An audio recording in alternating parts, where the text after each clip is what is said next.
I now call the East Lyme Zoning Commission regular meeting of March 21st, 2024 to order at 7:30 p.m. If we could say the Pledge of Allegiance. Pledge allegiance to the flag of the United States of America and to the republic for which it stands, one nation, under God, indivisible, with liberty and justice for all.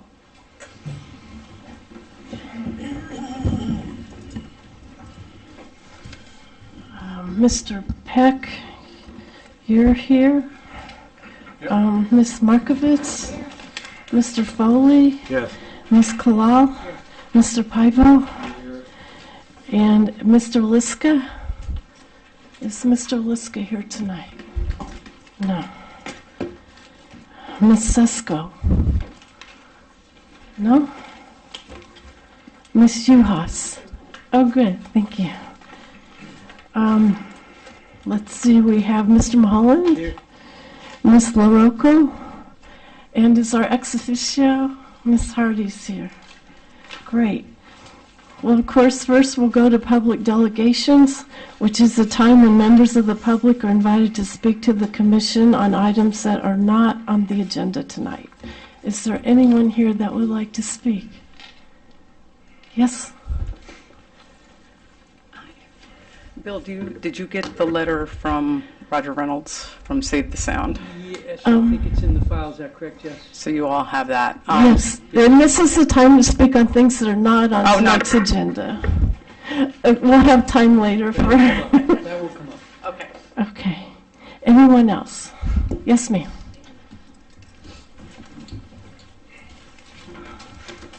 Hi, Lisa McGowan, 33 Spinnaker. Again, to remind Mrs. Ian Thurlow that you lost the regular vote by 41 or 50.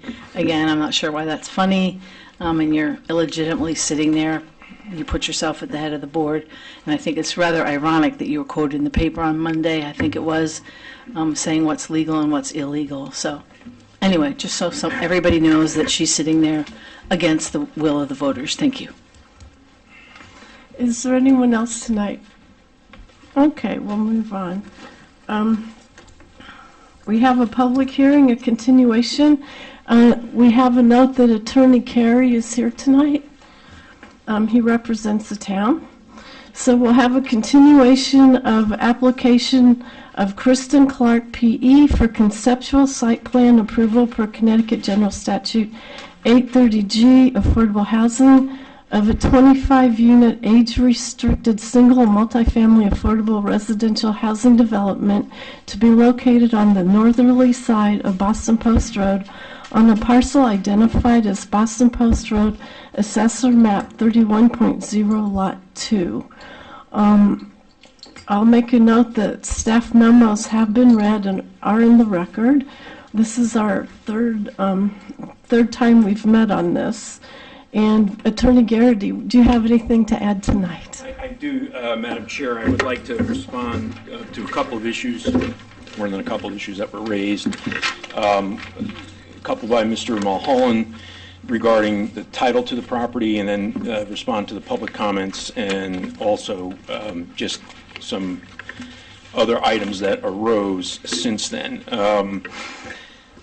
If I may, Mr. Mulholland had emailed me earlier this week about consenting to an extension at the request of the Commission to April 4th, and we have agreed to do that. I actually had a letter that I had prepared because it needs to, the consent, as I understand the statute, needs to be in writing.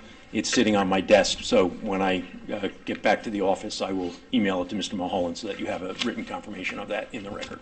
Okay, thank you. Attorney Carey, is that sufficient? Will that work? All you really need to do is scratch something on the sign. Okay, I can do that You before can do the that end of the evening. Pass it in, so I'll have it in the record this evening. Thank you. Sure. The first issue I would like to address is the letter from Save the Sound, Attorney Roger Reynolds, who I received the letter the other day. Mr. Mulholland, do you know when staff received that letter by any chance? If you give us a minute. I was planning on reading that, or are you going to read that I'm not now? going to read the letter. Okay. No, that's fine. It's something we're going to read into the record as part of our correspondence, right. which we haven't gotten to yet, so. If you want to read that before I respond to it, that would make probably the most sense. Okay, do you want to read that? Or I don't know, boy. You want me to do it? I can probably do it. do you want to, Mike? Okay, thank you. All right, this is a letter to the zoning commission, re 91 Boston Post Road conceptual site plan application. Save the Sound is a nonprofit 501 parentheses C parentheses 3 membership organization that advocates for the protection and improvement of the air, land, and water in the entire Long Island Sound region, including the Sound itself, its rivers and tributaries, and both the human and wildlife communities of its watershed. Dear Commission members, I'm writing on behalf of Save the Sound regarding the zoning permit application for 91 Boston Post Road that purports to be for the approval of a conceptual site plan. Because there's no authority in the East Lyme zoning regulations or the Affordable Housing Appeal Statute to grant or deny such a conceptual site plan independently of a zone change application, the Commission should dismiss the application without action.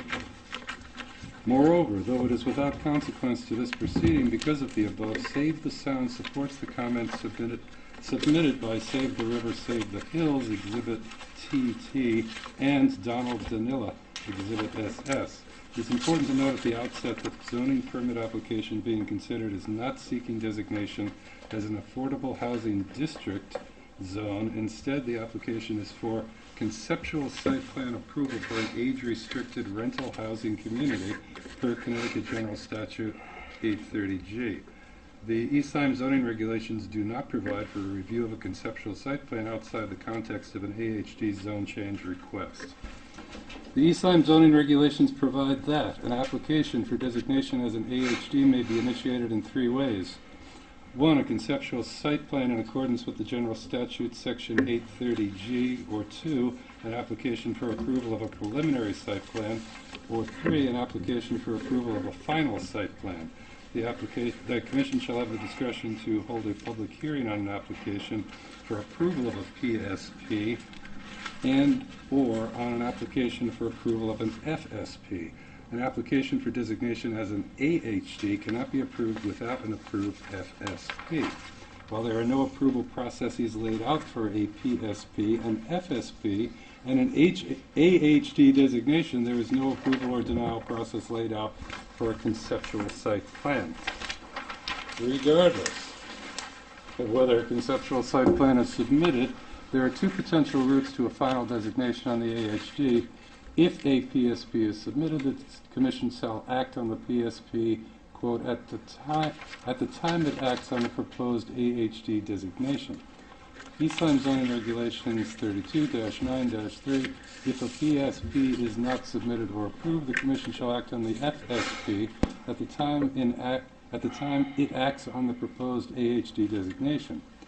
There is no provision requiring or allowing the Commission to act on a conceptual site plan at any time. Thus, the only significance of a conceptual site plan in the East Lyme zoning regulations is something that may be submitted in conjunction with an AHD zone change application. Conceptual plans are a valuable planning tool for an applicant to get early feedback from the Zoning Commission, but they are not contested cases that require up or down decisions. Because there is no application for an AHD in this instance, the conceptual site plan has no broader relevance and the Zoning Commission has no power to render a decision. The provisions of CGS 830G also do not provide authority for the Zoning Commission to make a decision on a conceptual site plan. Section 830G parentheses C provides, any commission by regulation may require that an affordable housing application seeking a change of zone include the submission of a conceptual site plan, end quote. The use of the word may makes this section permissive. More importantly, it is only relevant in the context of an applicant who is seeking a change of zone. There is no zone change application before this agency. Moreover, even if there was, the only decision the Zoning Commission would be empowered to make under their regulations and under 830G would be on that zone change itself.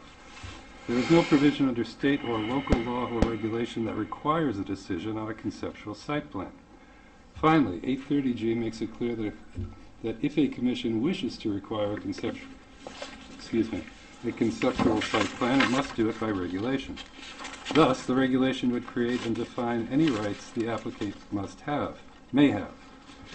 Because the regulation doesn't require review of the conceptual site plan separate from the zoning change, there is no basis for the Commission to engage in one. The case cited by Attorney Garrity in his January 31st, 2024 letter does not support his argument. Indeed, the case demonstrates the flaw in Attorney Garrity's reasoning. That case was an appeal of an application for an AHD zone change.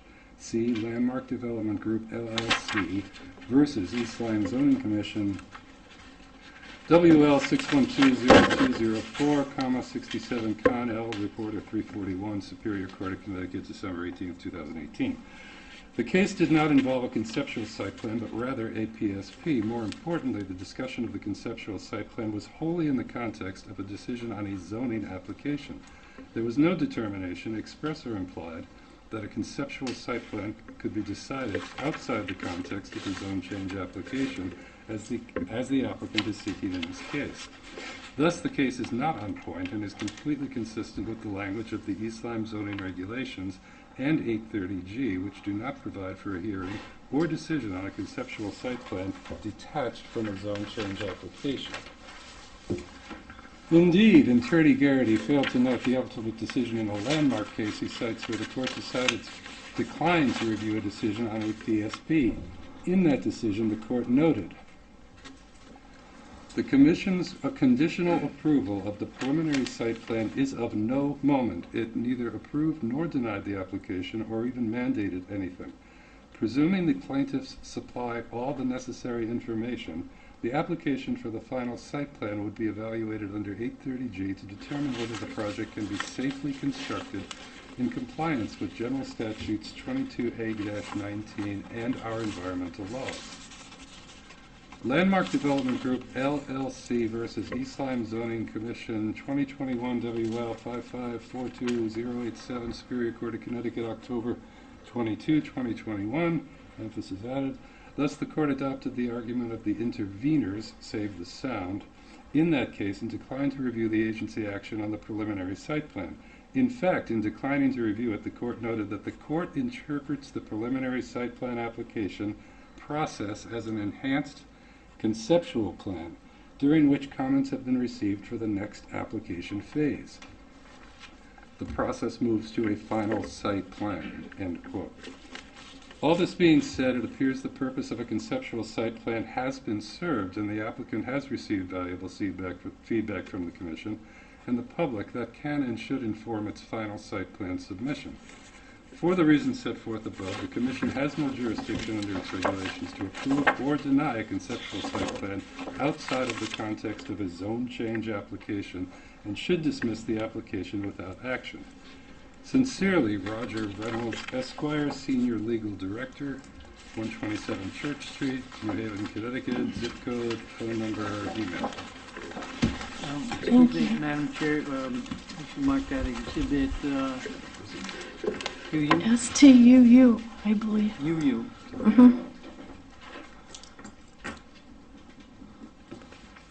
And Mr. Garrity, did you want to respond? I do. I don't know if there's anything else you want to read in the record beforehand.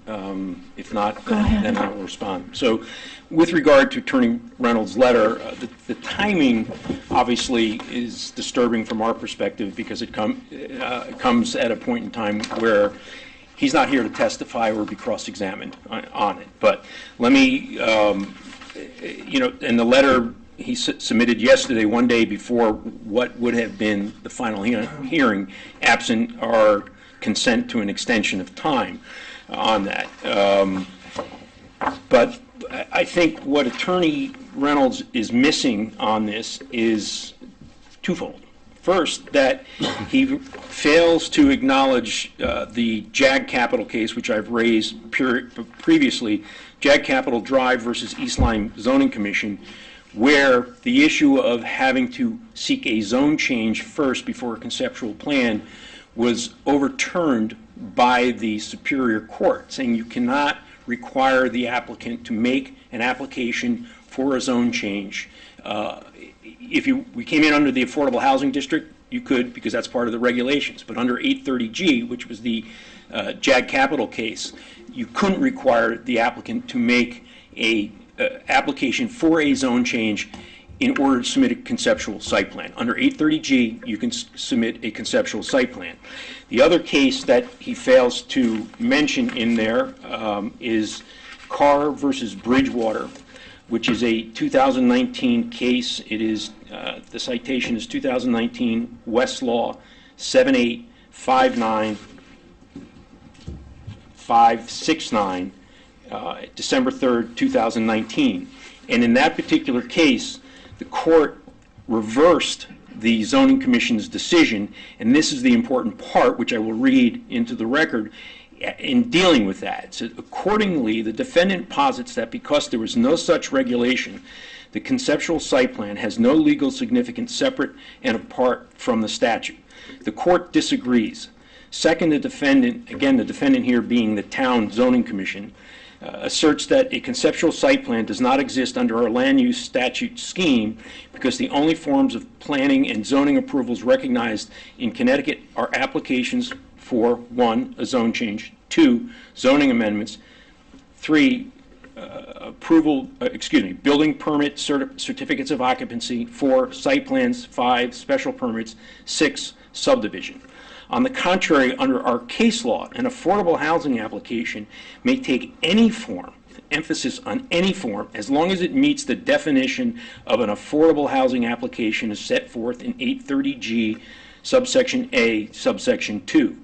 Because an affordable housing application is sui generis, as stated above, all that is required is that the application be in connection with an affordable housing development which applies to a specific piece of property and meets the affordability requirements as assisted housing or set-aside development, as those terms are defined by the statute in Stefanani versus Department of Economic and Community Development, 142 Connecticut App at 300, page 310, 2013. Therefore, under section 830G, a zoning commission is authorized to accept and act upon a conceptual site plan, whether or not it is filed pursuant to section C of the statute. So the courts have, and again, I don't want to beat a dead horse here, but the courts have looked at this and seen how towns and commissions get around the affordable housing statute, and they've applied it so that you can't do exactly that, use regulations to defeat the legislative purpose of the affordable housing statute. So in terms of Mr. Reynolds' letter, while he may be citing the landmark case correctly, it's not what the law is in the state of Connecticut. And that would be my response, or my client's response, and as mine as well, with respect to that.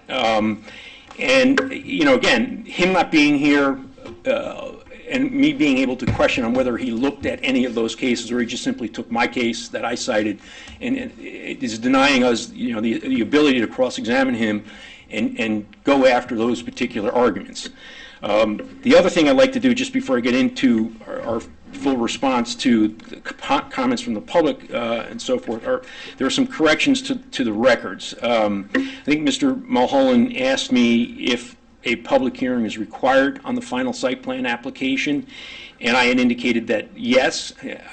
I misspoke. It is not required, but it can be requested if the commission votes to seek a public hearing. So I just wanted to be clear about that.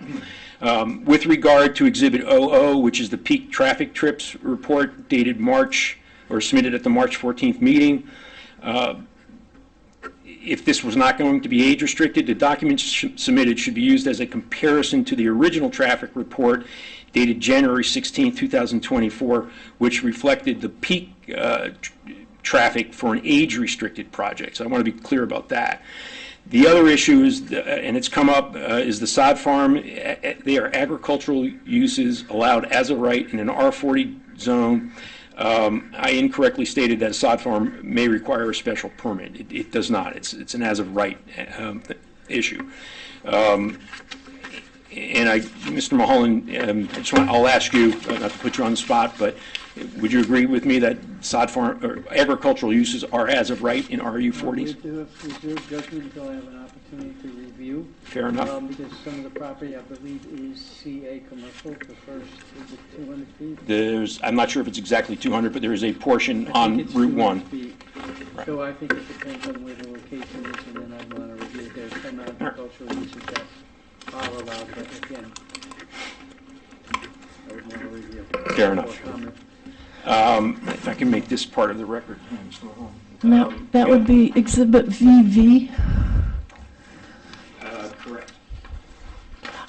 Quickly, did Attorney Carey want to comment on Mr. Reynolds' letter or Mr. Garrity's response? No, do I have to go over there? Please, so we could hear you.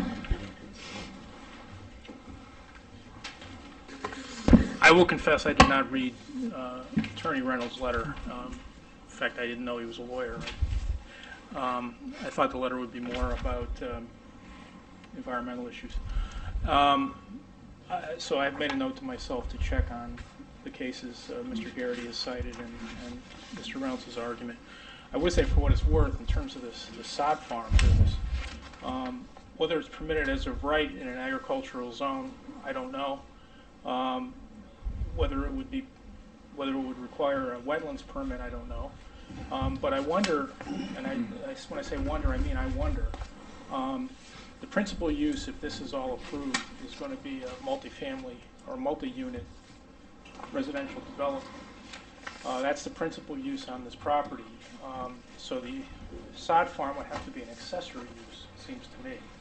So whether it's permitted as of right or not, I think may very well be irrelevant if it's not an accessory use to the principal use, which I can't really conceive of it being an accessory use to a 25-unit residential development. That's just off the top of my head. Okay, thank you. Next exhibit.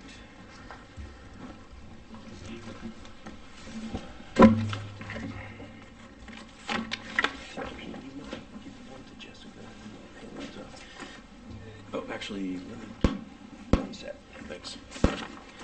The other item that I'm handing up, and I've just provided Mr. Mulholland with a copy, Mr. Mulholland raised the question as to who the actual owner of the property were. These are the deeds from Mr. Lewich as the executor of the estate into English Harbor Capital.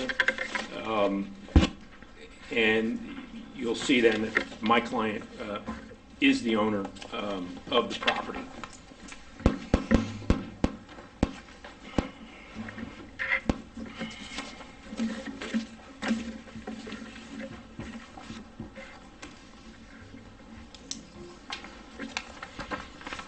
In response to Mr. Davis's comments on this application, I wasn't sure who Mr. Davis was when he was up here speaking. As it turns out, Mr. Davis is the son of the abutter to our property who attempted to bid at the auction on there. But more importantly, back in February of this year, we were made aware that Mr. Davis, the owner of the abutting property, had made application to do work on his property. They have an easement over the front portion of our property, and they made application for a wetlands activity on our property without our consent. And I wrote to Mr. Gaishel with regard to that, saying that my client hasn't consented to, nor had it seen at the time, that particular application for that. But the senior Mr. Davis had also, as I indicated, attempted to bid on the property. And so I think in terms of the credibility as to what's going on there, it's really, it's lacking. And it's telling in that also that Mr. Davis, who spoke here, did not indicate to this commission that his father's attorney is the first selectman in this town. I don't know what's going on there, but it's important, I think, to know that for the commission, because I think Mr. Davis's approach here was to attempt to cast aspersions on my client and their activity there. I also have a letter from the East Lyme Land Trust President, Arthur Carlson, which I'll read into the record as it relates to this. And this is dated March 20th, 2024. It's addressed to Ann Thurlow, Chairman, Town of East Lyme Zoning Commission, 91 Boston Post Road. Dear Ms. Thurlow, I write to address at best several material misleading comments made by Henry Davis at your March 14th, 2024 special meeting. It is clear that this young man has no legal training or experience, as the statements made by him regarding Mr. Torrance's involvement in a litigation matter somehow implicates some agreement with the town is utterly false. Had Mr. Davis sought to understand the court documents he addressed, he would have discovered that Mr. Torrance was actually acting on behalf of the East Lyme Land Trust and David Lewich to obtain a release of the legal claims filed by Mr. Teitler's creditors against the above referenced property. The estate of Peter Teitler and the East Lyme Land Trust, Inc. were required by the title insurance company who insure the property for the current owner. Simply stated, the estate of Peter Teitler and East Lyme Land Trust are obligated to obtain releases of these obligations upon the purchaser's payoff of these obligations. When the law firm representing the lender and the lender itself failed to fulfill their legal obligations to provide the required releases of the financial and legal claims they had asserted against the land trust, they had asserted the land trust authorized Mr. Torrance to take legal action to obtain them. Mr. Torrance undertook these efforts at no cost to the land trust, which allowed us and David Lewich to avoid spending thousands of dollars in legal fees. Most importantly, it took all of 10 days before the filing of the legal claims for us to obtain the required releases. I would also like to note that for an extended period of time, Mr. Torrance has volunteered his time to assist the Land Trust open space acquisition efforts. He has been instrumental in our protecting nearly 500 acres in the area over the past 5 years. He has been largely responsible for the ability to obtain nearly $1.5 million in land acquisition grants, given his understanding and experience in land acquisition, and to provide compliance with the various grant conditions, which include surveys, title, and numerous other legal issues. He's also largely responsible for over $1 million in private donations that have enabled the Land Trust to purchase these properties. Finally, in further contradiction of the claims made by Mr. Davis, there's no trespass proposed onto the property of Andrew Davis. The state of Connecticut owns 2 properties that can be used to access the New England forestry property. The Land Trust has already reached out to the state in this regard. Thank you. The other issue I wanted to address too, and it's in the notebook that I handed out, but I'll make this as a specific additional exhibit, and that is Mr. Davis suggested that my client somehow had violated her ethical obligations as a professional engineer by failing to disclose her interest in the property. It's a limited liability company that she owns with her 3 brothers. The application for the zoning permit, which is in the binder as Exhibit 1 or 2, I believe, is signed by her, and it lists the property owner's name as English Harbor Capital Partners, LLC. And it's signed by her as the owner and as the applicant and one of the professional engineers on it. So just the slightest bit of digging would have shown that there's nobody's hiding anything here. She's had, in the English Harbor Asset Management, have had numerous applications before this commission and the Planning Commission and the Inland Wetlands Commission, and that has been disclosed, and it's a matter of, it should be openly public with regard to that. So there's no ethical violation there at all. The other issue that I wanted to address is whether or, well, the soil testing. Given that this is a conceptual plan, the soil testing was based on the maps that are in existence, which all professional engineers use on this. And on January 8th in 2024, we submitted to Mr. Gayshul a request in order to do the soil testing on the property. We have yet to receive either approval or denial of that request, but it is certainly not for lack of trying. So I'd like to make that part of the record too, since the issue of soil testing at this stage has come up. Can you I'm sorry, could you just repeat who requested the soil test? I know Mr. Gates, then you said. We requested it of Mr. Gaishel. So my client submitted a letter with an application to conduct the soil testing so that we could start looking at, suitability for septic, et cetera. And we just haven't gotten a response in order to conduct that testing. At the last hearing, I submitted to you the application that was submitted to Ledgelight in order to do test pits for septic. You asked to be allowed to do the test. That's correct. Okay. Sorry, thank you. You're welcome. The other issue with respect to the settlement agreement that Mr. Davis read into the record, I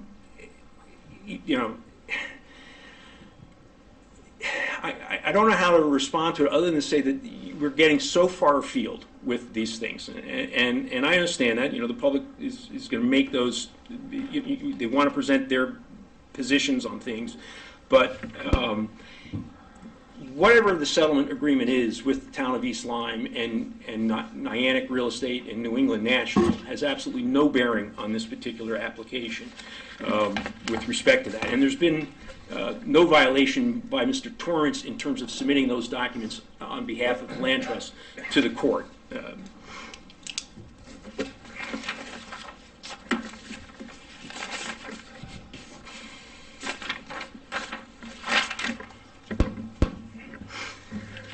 And at this point, I will respond to the public's comments and then provide you with a written copy of this on it. But the initial matter, the persons who spoke previously have, at this stage of the game, addressed matters outside the jurisdiction of this commission, or are either outside the jurisdiction or premature for the requirements of a conceptual site plan for development under 830G. With respect to Mr. Danila's comments and his correspondence dated March 14th, with regard to the documents not being provided for review, we, the applicant, do not control what the town puts on its website. Onto the town's website, nor do we control the town providing access to the documents that we've submitted. We have submitted everything. It's been available for public inspection. If it's not on the website, my client cannot be charged with that on this. But I would submit that and the additional documents that we've provided are available for inspection after the hearing, and there's been adequate time for the public to have looked at the file and make reviews of those documents and then provide any comments to that.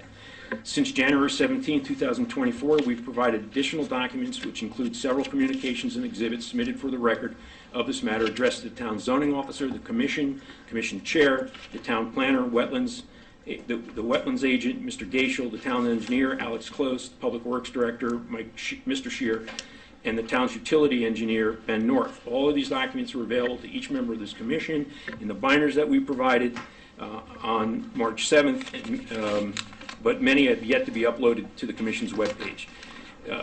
The lack of transparency or the claims of lack of transparency are misguided, and they should be addressed by the commission and its staff, not by the applicant. The use of this property as a farm, and I indicated last week that the end application, we don't anticipate that there'll be a sod farm, but since it's come up and then it's become an issue on that, the use of the property as a farm is consistent with the historical use of the property. The property has been and continues to be classified as farm in the November 13, 2023 Assessor's Certificate of Farm and Open Space for East Lyme, Connecticut, dated November 13th and recorded in the East Lyme Land Records at volume 1103, page 506. And I have exhibits for that, so when I provide this, I'll provide you with the exhibits as well. That would be Exhibit 1. Both the property and its abutting property that's owned by Mr. Davis have continue to be maintained, by Mr. Davis have been and continue to be maintained to both shoreline of the pond and Latimer Brook, as evidenced by the recent A2 survey and site context plan submitted with the pending application. Historical photographs of the property from the Connecticut Board of Realtors are attached as Exhibit 2. In further contradiction of Mr. Danila's claims that this use of portions of the property is inconsistent with our inland wetlands regulation. It ignores the undisputable fact that farming activities are exempt as of right from the Connecticut Inland Wetlands Act. Finally, the Connecticut Department of Energy and Environmental Protection Open Space and Land Acquisition Grant Program allows for funding applications for land valuable for local agricultural heritage, demonstrating Mr. Danilla's claim that farmland is demonstrating that his claim that farmland, that it's inconsistent, is incorrect. As set forth in the record of this matter, sod farms located near the shore of the Connecticut River in Weathersfield are cross-used as open space. Finally, agricultural uses of property are as of right are permissible as of right in section RU 40 zones, and that's in Exhibit 3. Accepting this property, as Mr. Mulholland notes, is in an RU 40 zone with the exception of a small area as you enter the property. The other issue that I want to address in Mr. Danilla's comments are that I believe he's confusing the statements made regarding the National Diversity Database findings. As evidenced by the initial design report, the town of East Lyme GIS shows no endangered or threatened species.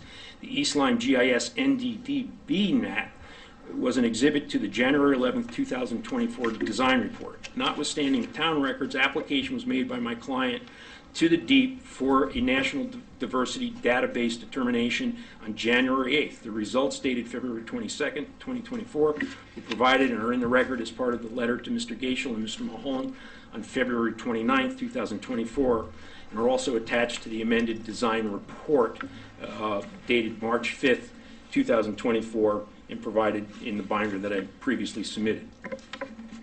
The amended design report states as follows, and this is the March 5th, 2024 report: no endangered state or federal species or critical habitats are identified on the Town of East Lyme GIS Natural Diversity Database Area Map.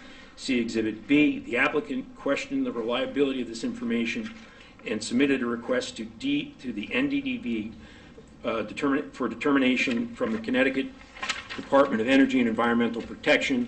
The determination report bearing number 202400186 is attached as Exhibit C. The report provides guidance and protective measures to be taken and otherwise speaks for itself. And I'd also note that the amended design report has not yet been posted to the Commission.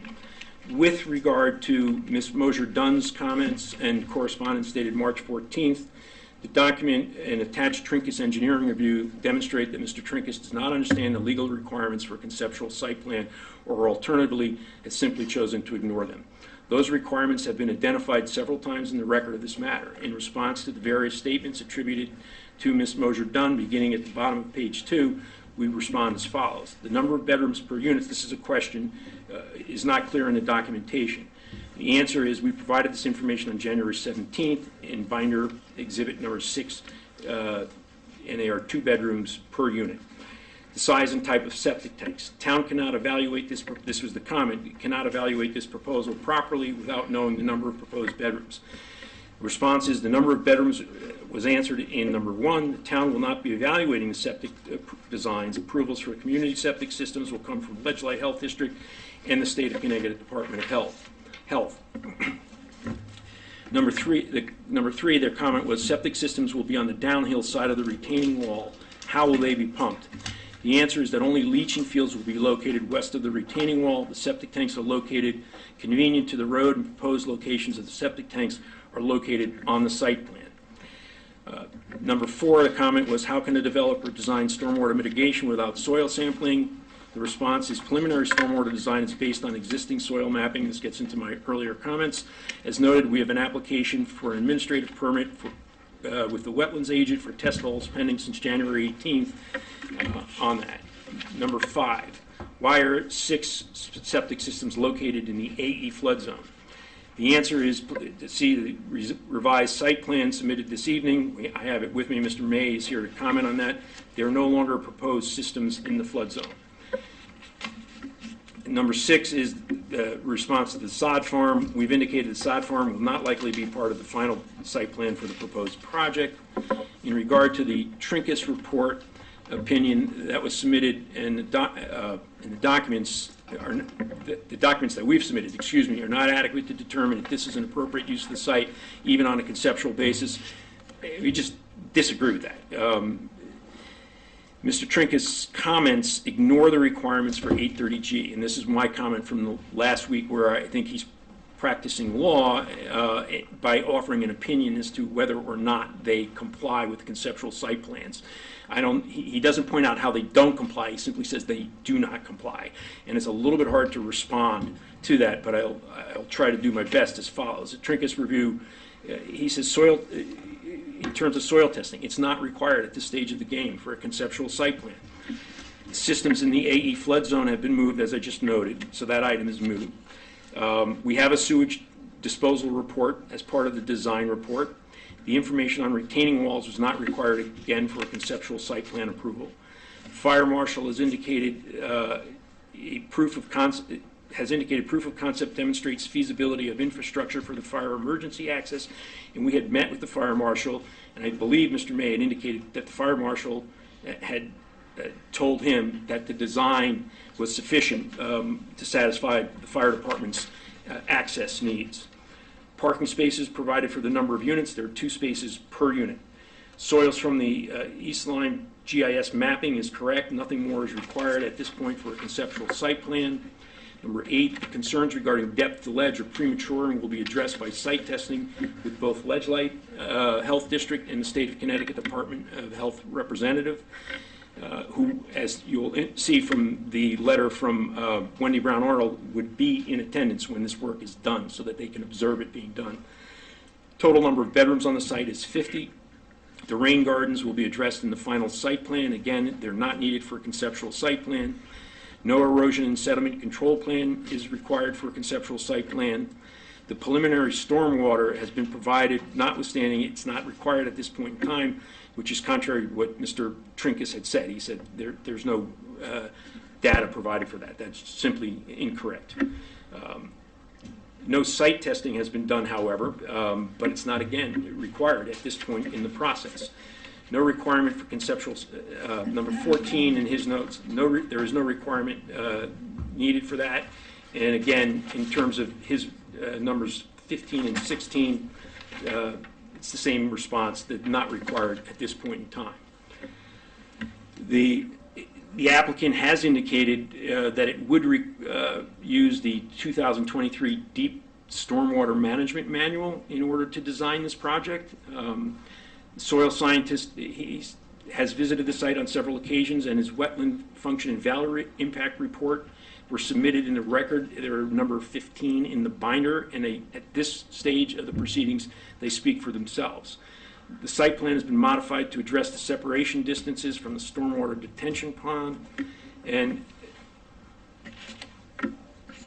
the comment by Mr. Trinkus that the detention pond does not comply with best practices is wholly unsupported, because he simply doesn't tell you where it doesn't comply with that. So it becomes impossible to respond to that, as well as his number 21 on it. So if I could make this part of the record as well. And I just have, unfortunately, just one copy of that. Just trying to preserve some of the trees. This is one copy. Yes, yeah, and I can go to Mr. Mulholland. And I believe that pretty much covers what we wanted for a response. Thank you. And is Mr. May, are you speaking tonight? I can. I mean, I didn't know if you had anything or not. Nothing addition? specific. I just wanted to say that we developed a graphic that shows the open space in green, the blue area where the river is, just to show you that there is a significant open space that, that will be provided. So I just wanted to show that. Can everybody see that?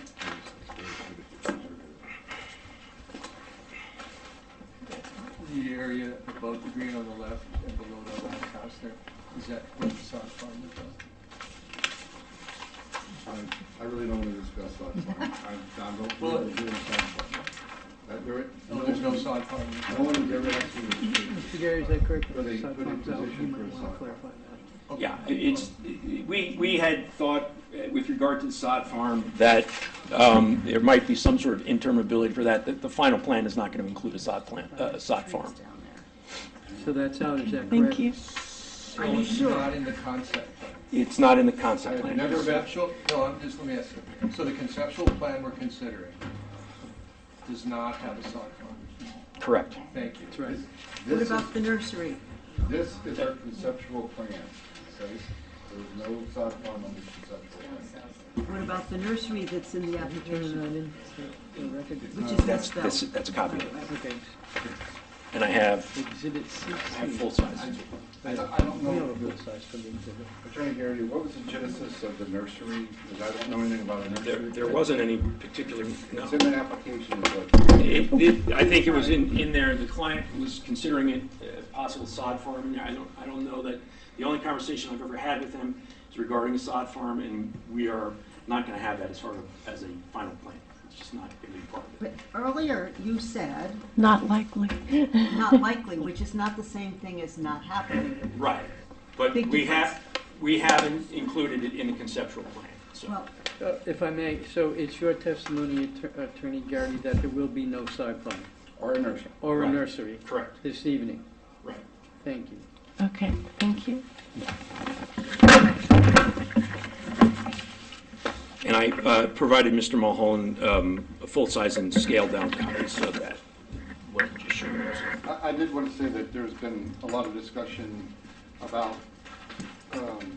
design parameters, and, you know, as an engineer, I have specific design parameters that I have to go by. You know, you have your minimum, and then you go above the minimum if you can, and we did that with this plan. And we have, some things are state regulatory, some are town regulatory, and we follow those. And a lot of times people are asking us to go further, much further engineering design. We're simply not required to do that. We have the rules in the county, the state, and there's national rules that we go by, because that's what's required. So, you know, imposing a requirement or a standard higher that's not imposed as a regulation is not proper. Does that make sense? Thank you. Okay. Unless there's questions, I have nothing further at this point. Any questions from the commission? Yeah, actually, I have just a couple of quick ones. Okay, Mr. Foley? Thank you. You know, I have a feeling that this is going to turn eventually on points of law or procedure, but nevertheless, I'd like to ask a couple of questions about the traffic and access to the property, whichever of you wants to field those. Sure, I can take that. You've got anybody exiting the property restricted to making a right-hand turn. So you recognize it's a dangerous place to pull out into traffic. If somebody wants to head left towards Waterford, where do they turn around? Well, right now, you go to the intersection, you can take a left or you can take a right. And the next eastbound street, if you make a left, is Main Street. The next eastbound street north is Route 85. Not exactly around the block. And there's no U-turn option at that intersection. So that would, right there, but what would be the reason to go left? To get on the highway, to go to Waterford, to go to New London, really? And why would be the reason to go left? I'm answering the question. So you answer mine. So also you could achieve that by going down one light, take a left, and you can get on the interstate, go either direction. Is that correct? That's what you've got in mind? That's what you're, I'm just saying this, I understand, I would love it to have a full left hand, but also the traffic report generated, it's not a overly dangerous, in fact, it's not considered a dangerous intersection by the state of Connecticut, by the accident report, Then why restrict it to just right-hand turns then? because of the sideline. Okay? And I don't think, I would not recommend that to have a left-hand turn there, just because if traffic's stacked up, which it often does in the evening, you could be virtually pulling out into the traffic. Okay. How about, now somebody somebody headed eastbound from Flanders who wants to turn left into the property, that is allowed, though, yes? I think it could be.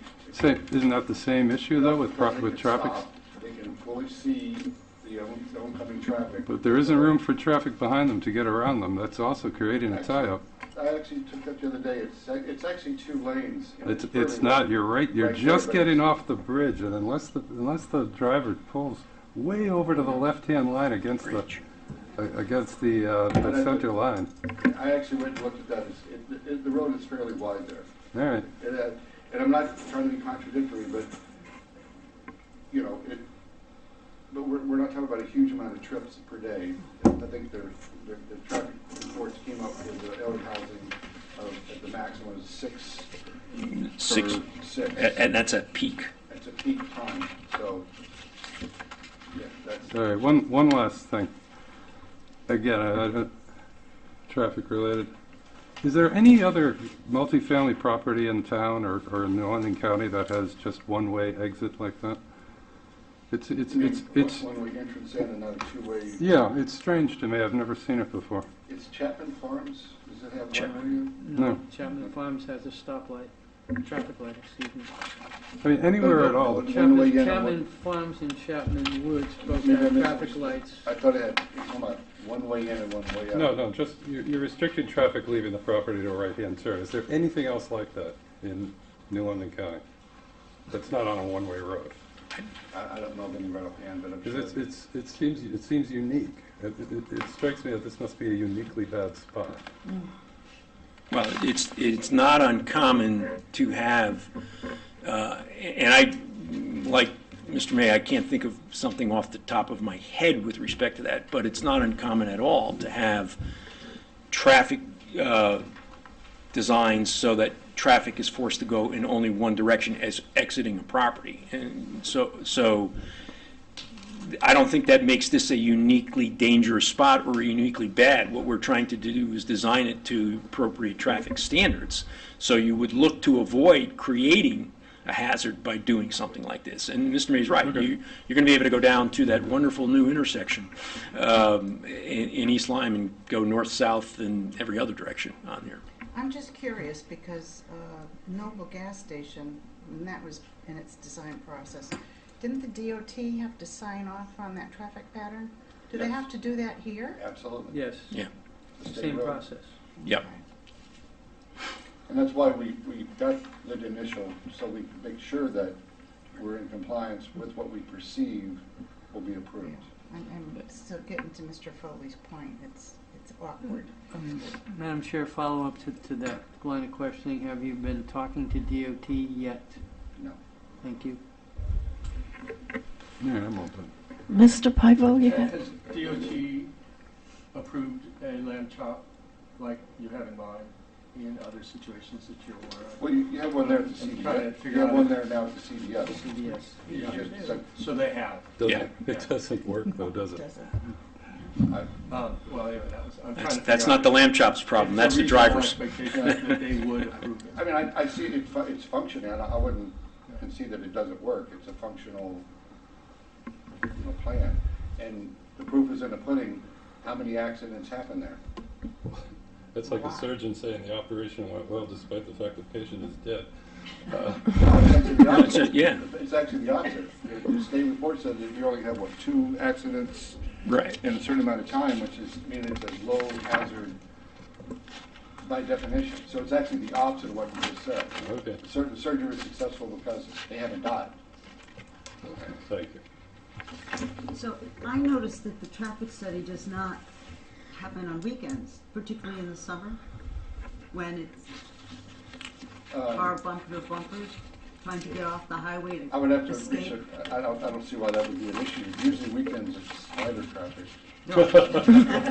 Well, I mean, No, for ingress and I'm talking egress. about in normal traffic studies, this particular one is more, so maybe you're right, maybe we should include the actual traffic flow for weekend traffic there. Oh, So, absolutely. I'm not contradicting by any means what you're saying, but normally you take the high volume for most towns and roads are during your peak flows of going to work, to school, and coming home.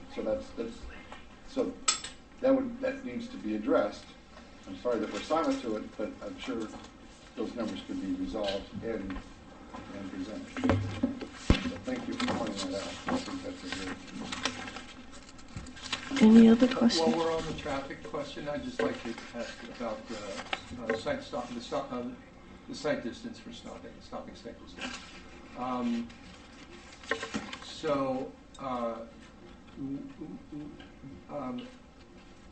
Do you know what the design speed for that? 35 miles an hour. Is what? 35 miles an hour. That's the speed limit, but the actual field observation of the speed, the 85th percentile of the speed would be what the CPDT. It's not a design standard. Design standard is what the posted speed limit is. Posted speed limit is 35, and that would be imposing. When I read the Connecticut DOT Highway Design Manual for the last few days, and looked up what the stopping sight distance should be, it referred specifically to saying that it should be based on the design speed, which is the 85th percentile speed measured in the field. And the reason I bring that up is my observations, which are not a speed study, but my observations in the field were that people were exceeding that 35 mile per hour speed limit as they approach. And I would say probably the 85th percentile is somewhere more like 45 miles per hour. And if you then use that in their table for looking up the sight distance, it says the stopping sight distance for 45 miles per hour would be 360 feet. Or if it's faster than that, then it's a longer distance. Well, there's a couple of times, the flip side of that too, is there's times when the traffic's backed up and not stalled and moving. So if we were to take the running average of that, you may actually in fact have a 85 percentile speed that's lower than the design, and you would be using false data and having a sight line that would be much less. So that's why they do with the posted speed limit for that road is established for that very reason. Because you could have a situation, you only have speeders that are exceeding the speed limit. But you also have conditions, by one condition, the traffic gets stacked up there. I'm just letting you know. Yeah.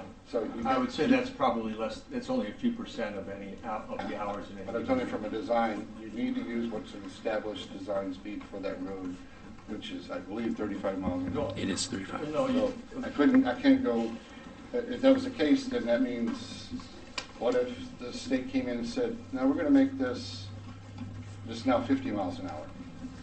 Then I would have to say, I have to design for 50 miles an hour.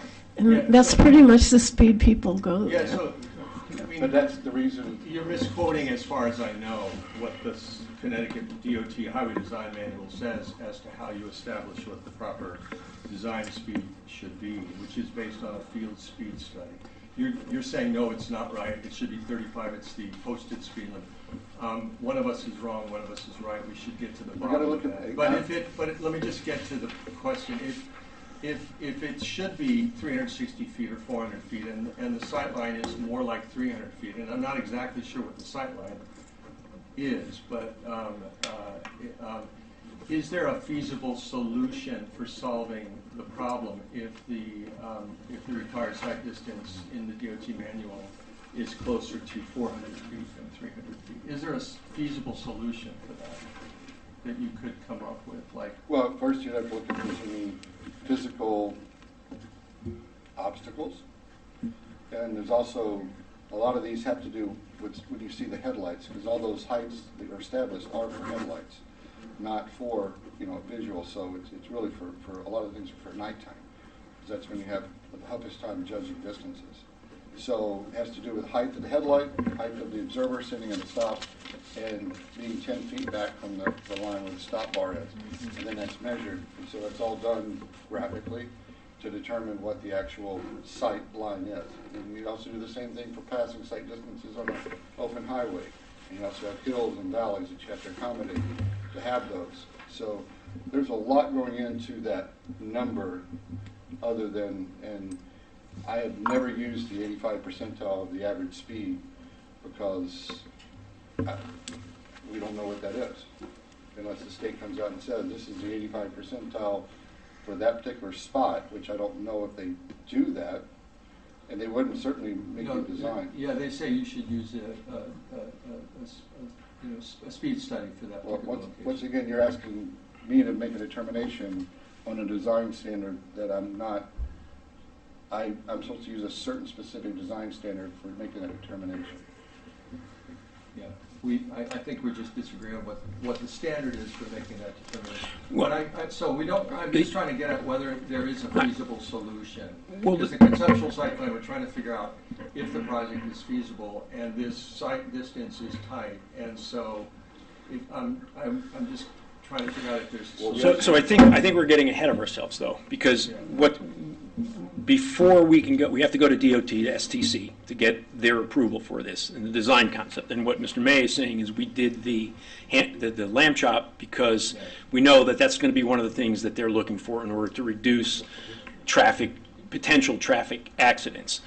Whether or not DOT looks at that and in its own judgment says, okay, based on what we're seeing, this is sufficient, or they look at it and go, well, what do we have? Because I think you have two things there that most of us are aware. At rush hour, the traffic doesn't move there. I mean, you're going to turn right. If it's me, I'm going right one way or the other at that point in time. When the traffic isn't backed up, is when the sight line probably becomes more of an issue because cars are going to be moving faster. And so then the question will become, does DOT look at it the same way and say, okay, what we need to do is we need to do a traffic count and a speed count out there to figure out that and see whether the sight line needs to be lengthened at that point in time. But we don't. But for conceptual work and design, we're going with what their standards are in the book. They obviously can make us do more if they want to. Okay, thank you. If there are no more questions from the commission, we still need to go to the public for comments. Is it too late? So on the plan, I count 8 buildings to be erected. So assuming your soil tests work out right, that's 8 septic systems, correct? That's correct. Okay, so if that is true, how does the truck get in to pump them? Well, they're like anyone else. They drive down the road and have a hose and pump it out. I don't think so, because if you look at the topography and the access, they have to get over the pork chop or lamb chop or whatever we call it in order to get to the other side of the wall to where you're putting the septic system. Am I wrong? Septic systems, septic tank, they would drive out, system out in the driveway, septic tank. There's no wall here. This is a parking area. So the retaining wall runs along this road right here, and there's a retaining wall on the back of the property. Okay, so I can't do that, okay. And this retaining wall back here, these are leach fields. They're never pumped. You would never pump a leach field. I don't have the details on here that you have. So I was just looking at this, thinking about that big old truck that has to come in that's 30 feet long, that weighs a lot, particularly when it's full, and I was trying to figure out how he was going to do it without tipping over. The road's pretty wide. They're not going to go. So the chances, Most septic tank, He doesn't have- at my house, my tank is approximately 50 feet. So the truck really parks 50 feet away, has a big hose, and you pull it out. They can take suction on and do their job about 50 feet away. So that affords enough flexibility, especially in this design, to accomplish that. well, I didn't know that's where you were putting the septic tanks. There you go. Well, So now I know. Thank you. Mr. Hall, do they have digital copies of these plans? They have copies, but not digital. Well, I just wonder if they can review it. Yeah. So, Okay. Anyhow, I'm just my gonna- question's answered. Let's Okay. move on Okay. because time is flying. Is there anyone from the public here tonight that wants to make a comment that has not been made in the 2 previous hearings? And I'd also like to ask that comments be confined to 3 minutes tonight. Yes, come on up. I just want to. Could you state your name and Deb Mosier Dunn, address? Save the River, Save the Hills, take two. I just want to make sure that the town weighs in, the town's attorney weighs in, because we heard one side with Roger Reynolds saying one thing, and we heard the attorney for the developer saying the other. I just want to make sure that this doesn't close before the town's attorney talks to you as well and tells you what, their opinion is. Thank you. Any other comments tonight from the public? No? Any last call for comments from anyone? We have we have 2 meetings coming up. The next one is a special meeting, which is only dealing with things we haven't had time to deal with. We do have a meeting April 4th, which is our deadline to vote on this. So we can, Excuse me, Madam Chair, actually our deadline's tonight, but the applicants granted us. it's the an 2-week extension. Granted us an extension to the 4th of April. Yes. And I do have his written permission here. Yes, And I so- marked it as an exhibit and put it into the record, so that is. So we do have the meeting on April 4th. We can continue the hearing but not vote tonight and vote on April 4th, or we can close the hearing tonight and still vote on April 4th. Well, Of course, we can vote tonight if the commission wants to. before we close the hearing, let's at least hear from the town attorney. On whether or not you even have a right to say that. You're up.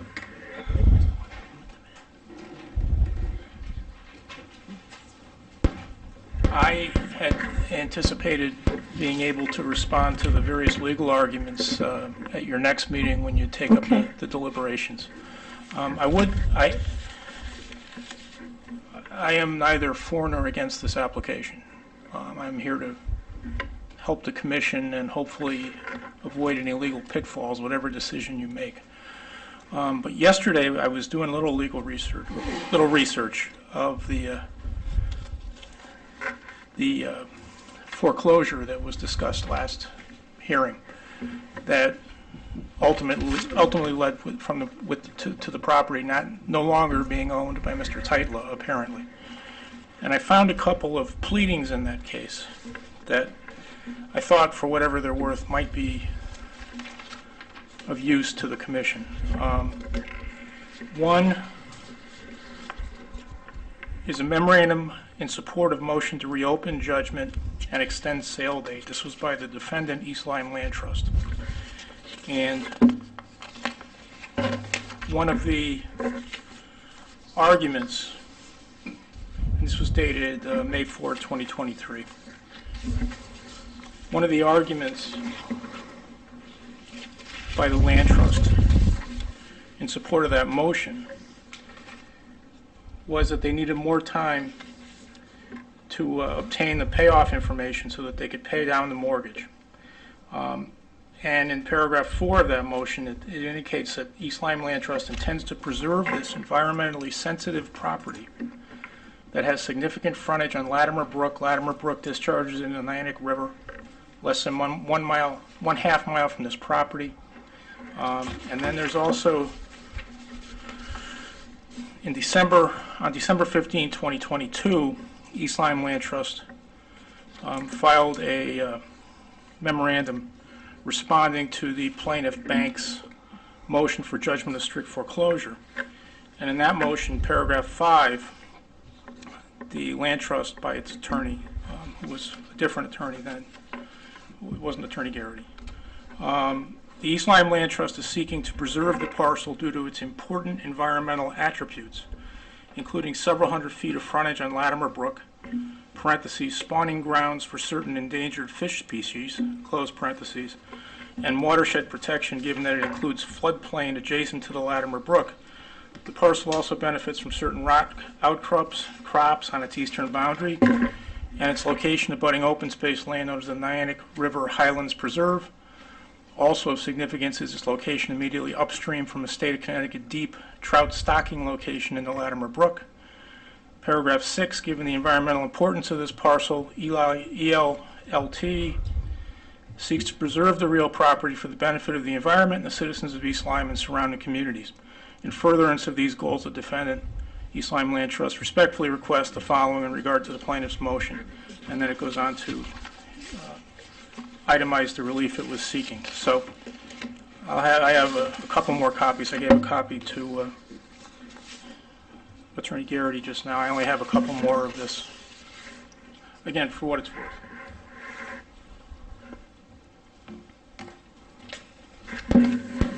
Is this relevant somehow regarding title? No. The only question I have left with the title is that, at least up until yesterday, the assessor's card for this property indicates it's owned by Titla.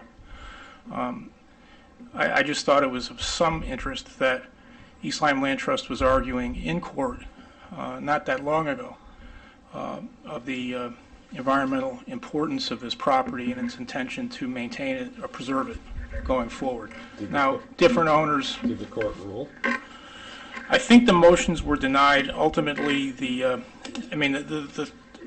court wasn't ruling on the environmental value of this property. The court was dealing with a foreclosure, and these motions sought to extend the time before which the foreclosure would become final and before which a sale would occur, so that East Lyme Land Trust could gather the funds necessary to pay down the mortgage that was outstanding. And again, I was looking at that. I was looking at these pleadings really to see if I could figure out what was going on with the title, and was just interested to see the nature of the argument that East Lyme Land Trust made in a pleading in the Superior Court not that long ago. Not for, I was going to make a statement, but I don't have a question. Could I ask you to perhaps try to clarify some legal questions that I have? Or We can try. research them at your leisure? Yeah. Or at, you know. Trying to understand what our decision criteria are here. And so I read the landmark cases where conceptual, was discussed. And the phrase is, it's a conceptual site plan. They're a common sense land use tool allowing for a determination of whether a proposed project is feasible. So to me, we're trying to decide from this conceptual site plan whether the project is feasible, which means, capable of being executed. And would you agree that that's, one of the essential things we're looking at is whether this project appears to us and to them to be feasible? Yes, but I think this is an affordable housing application as defined by 8-30G. The burden of proof on an appeal from a denial of an affordable housing application is shifted from the ordinary burden of proof in a zoning appeal to put the substantial burden on the commission to cite the likelihood of adverse impacts on interests of the state that can be considered to be more important than affordable housing. I think environmental is one of those issues that in a proper case with proper evidence can be a grounds for denying an 8-30G application. Traffic is another. I had one case where in North Stonington where there was no question, but there were no sight lines either direction going out of the only means of ingress and egress to the property. The application was denied. The applicant took an appeal. We went up to New Britain to see Judge George Levine, who Mr. Garrity knows, I'm sure. And Judge Levine was very direct and frank with me. He says, why are you bothering to defend this case? Because the towns lose 95% of them. I said, this is the 5% right here because somebody's going to get killed going out of that driveway. The applicant eventually just withdrew the appeal to court on that one. But traffic is an issue. Safety is an issue. I don't know why the applicant chose to bring this as a conceptual site plan when you have a regulation that allows for a preliminary site plan and a very detailed, explicit process as to how that is done. But in terms of your decision criteria, I think you ought to look at this and approach it as if you deny this or modify it in a way that the applicant doesn't like and takes an appeal, you're going to have to be defending on those criteria that I just described. Yeah, and I'm thinking about it in terms of whether it's feasible to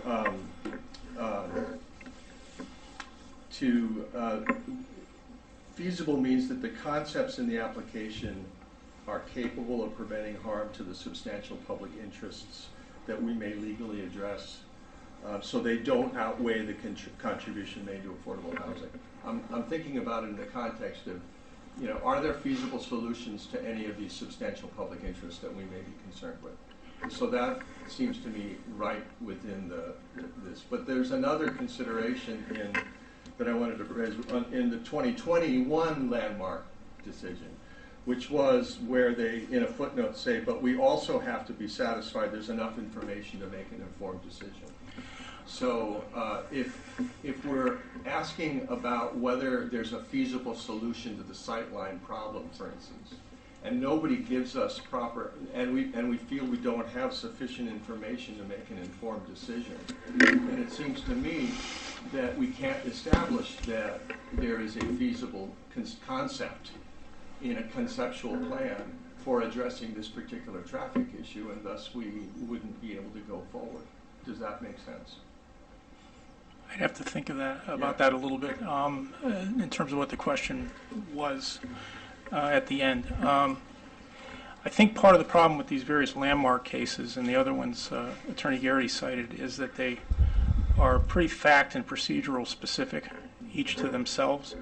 My recollection from reading some of the cases, though, is that a judge on an appeal involving, I think, Landmark and East Lyme, essentially directed or very strongly encouraged the town to create the regulation, Section 32, and it did. But at this moment, as I stand here, I think I agree with Attorney Garrity that even if a town has a regulation to provide for a procedure for 8-30G applications, that the applicant doesn't have to come in and use that procedure to apply. You can file an affordable housing application. The statute, the part I read to you last time, indicates that, or says flat out, that a town may require a conceptual site plan to be filed in connection with an affordable housing development zone change application. Well, it's been made very clear that no one's applying for a zone change, and the case, I believe, the case law does provide that the applicant doesn't have to apply for a zone change. Obviously, in effect, there will be a zone change because I assume that this application exceeds the density and other technical sorts of dimensional requirements for this property and in this zone. But did I answer your question? Now I've lost track of where I was. One last piece. Mr. Garrity has said a few times, excuse me if I misquote. That's right. But, certain things aren't required to be in the conceptual plan, which implies that there's a list of certain things that he thinks are to be and can be in, and I know there's a section in 830G that says the town can require a conceptual site plan that contains traffic and at least sewer and water or something like that. But I see no other place that says what the conceptual site plan is supposed to contain. To me, it needs to contain, as a planner who's taught site planning, including the original conceptual site plan, you have a set of issues. These are substantial public interests in, say, water quality, or say traffic protection, or say endangered species. We need to know if there's a feasible concept for managing those problems in a way that will potentially work. Not necessarily for sure, but potentially there's a feasible solution. And if that means that we need to know what the soils are, so we know whether it's possible to site a best management practice like an infiltration basin, if there's some soil somewhere on the site where you can do that feasibly, then we would need it seems to me we need a soil test or information about the soil conditions that tell us that it is feasible conceptually to site these these structural practices on the site. Otherwise, it's not a feasible site plan, or feasible conceptual site plan. And so, what bothers me is we seem to be punting or kicking the can down the road on information that we can get later on, which will tell us whether or not there is a solution to the problem. But at this stage, the concept needs to also be demonstrated to be able to be feasible, to work. And so, is there a limit on the kinds of information we can require in the package that we're looking at now, if we feel it's not there, so that we can resolve this? Is it clear what the rules are about what we can and cannot ask for? Under 8-30G itself, it is not. There's a reference to a conceptual site plan, Yeah. and authority granted to a town to require a conceptual site plan. But I don't recall there being anything in 8-30G that describes what the contents of a conceptual site plan would be. So we've got Judge Berger, mainly Judge Berger, opining about these things in the cases that Attorney Garrity cited and some of the ones you saw.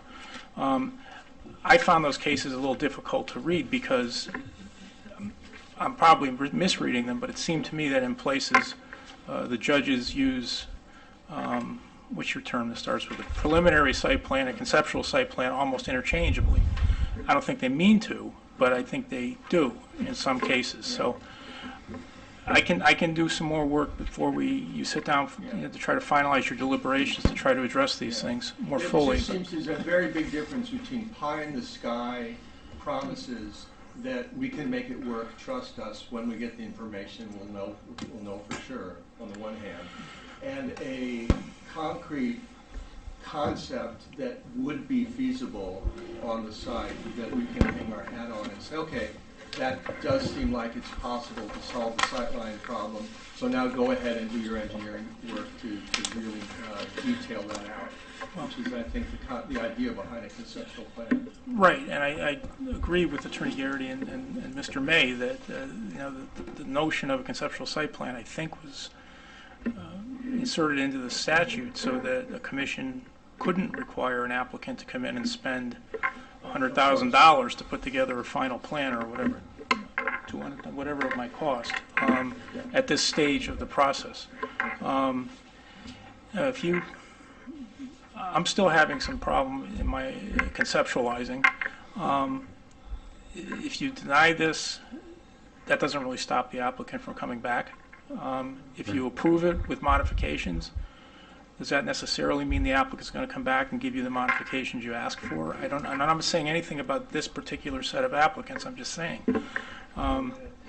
Usually you get a special permit, and at the same time you apply for a site plan, and the project is defined right there by the special permit and the site plan. There's even provisions in some zoning regs, I don't know if you have it, to almost create a zone by special permit, and planned development district called some places. So in this particular case, though, I think because I need to be careful in the adjective I use to describe, because of the consequences, because the burden is so steep on the commission to have to turn around and prove that there are overriding interests that are going to be negatively impacted, it makes it harder, I think, to answer your question as to what exactly you can ask for at this stage. I will say that in the previous matter that I represented the commission on, it's in court now. My recollection is that a lot of the statements of reasons for denial in that case were, we don't have the information. We didn't receive, 2 or 3 things that were required to be in the affordability plan, things of that nature. And it appears that the plaintiff in that case is pushing back, saying that's not, maybe you didn't, but that doesn't matter. I could be misreading what they're going to say, but that seemed to be part of it. So I'm sorry, that was a long way of not answering your question. I think. Okay. Thank you. Before I just yield back, I'd just like to say that thank you very much for that. Oh, you're welcome. I've done research and made some findings and produced certain professional opinions of my own that I do want to introduce into the record, because I think that they will give us the substantive proof, if you will, of certain substantial evidence in the record, if we want to use it in our deliberations. And I won't be able to introduce this once we close the hearing. Right. However, that said, seeing the lateness of the hour and the motions like this, I'm wondering how you'd like to proceed in that regard. I don't need to read it now. I could submit this for everybody to see and consider. And I think you discuss need, next time. I think you need for the applicant to be able to know what you are going to opine as an expert, as somebody qualified as an expert, so that they can respond to it. Otherwise, I think they'd have a good argument on an appeal No, I that we wouldn't can't want rely them to on. do that. I would Okay. want them to see everything and hear everything and disagree with everything as they wish. My only concern about continuing the hearing again is that, we end up, having an hour some night to do the deliberations. But, I mean, that's my concern, my only concern. Could I ask you? Go ahead, yes. Well, I've got you because you're the person I wanted to ask this. I keep coming right back to the first night of this hearing when I was wondering what the value of it is. I mean, if we say no, they can come back with another application anyway. If we say yes, they have to come back with a proper application, and it can be something completely different, or substantially different. And apart from maybe giving the property a little temporary boost in value by approving this conceptual project plan, I don't see a bit of value in what we're doing. Well, I think, the statute talks about a conceptual site plan. Your regulations talk about a preliminary and then a final site plan. So there is some value, I think, to getting an approval or a denial that doesn't have, insurmountable negative bases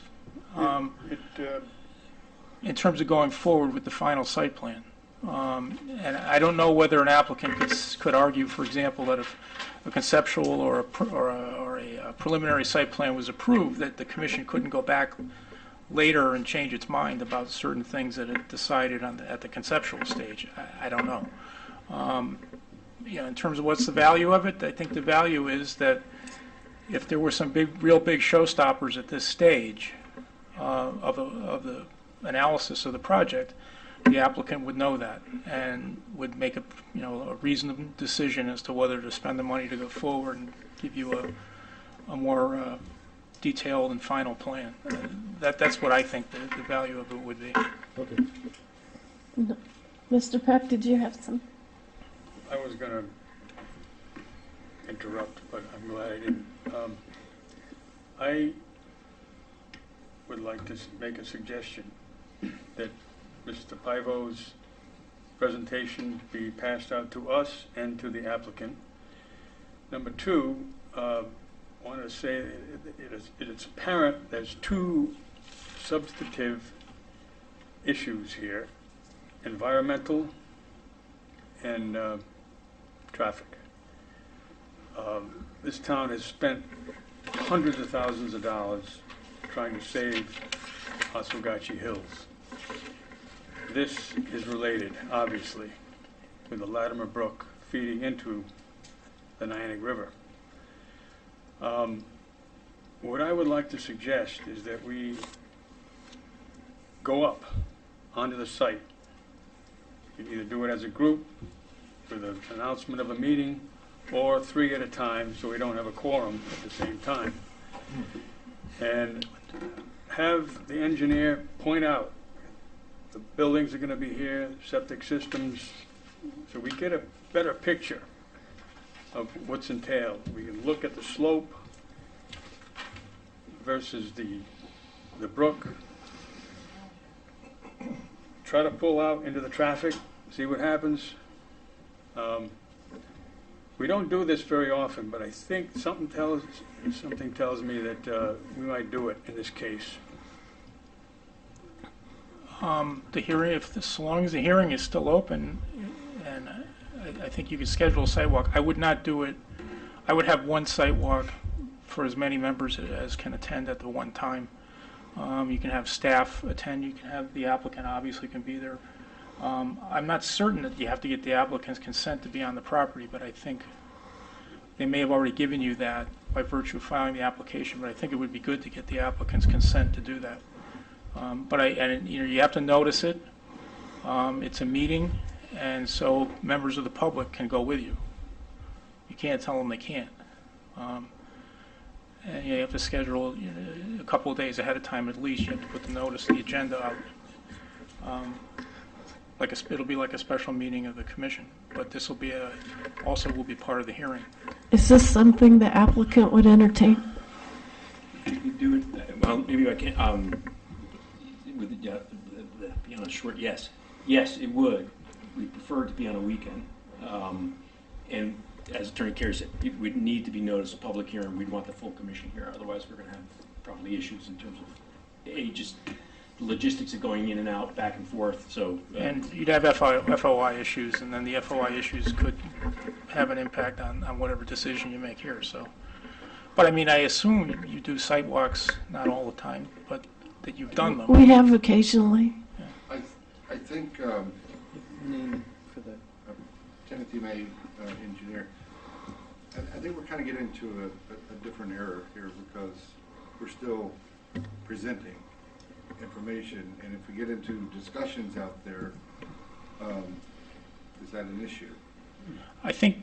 Well, what do you mean discussions? Like if a member of the public comes out and starts. Doesn't matter who it is. It could be.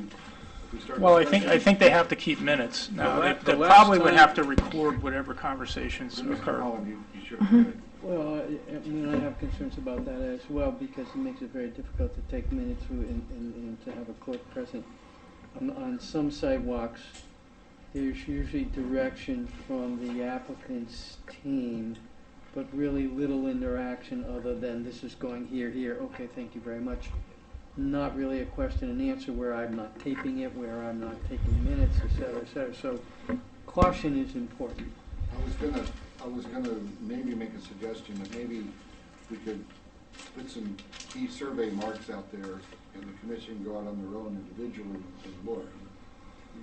Have everybody there. Yeah, you need to. It needs The to be last organized. time we did this, excuse me, we made an agreement that it will not be discussed until we come to this table, Exactly. Yeah. okay? We can do that.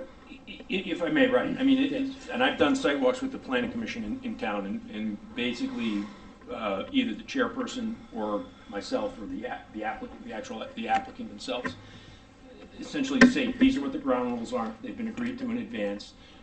We will point out what's what, where it is, and that's it. You can't start asking questions about the soil type or anything like that. But, Yeah, there's and that's how the No judges do it, discussion, too. yeah. Bring a court So is reporter. that essentially agreed to, Apparently. Yeah, Chair? yeah. yeah, I think, yeah, does anyone disagree? You want to say the Saturday after this Saturday, the end of the month? That'd be the 30th. That'd be March 30th. 30th might. 30th?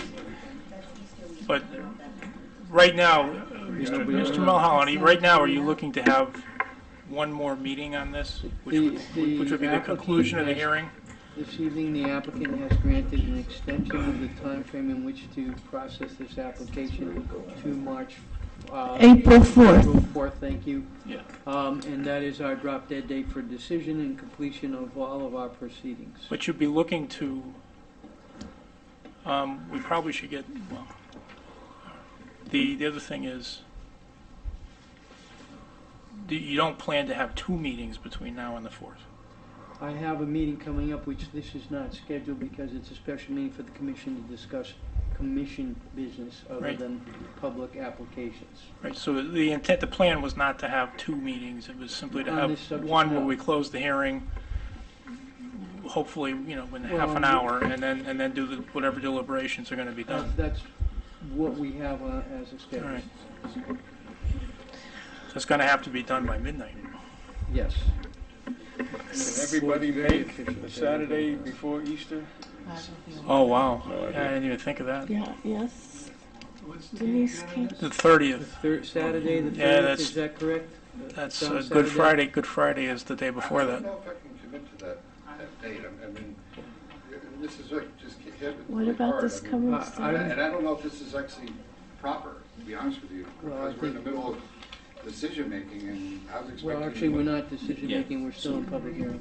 Right, but, so let me suggest this, is that if we do a public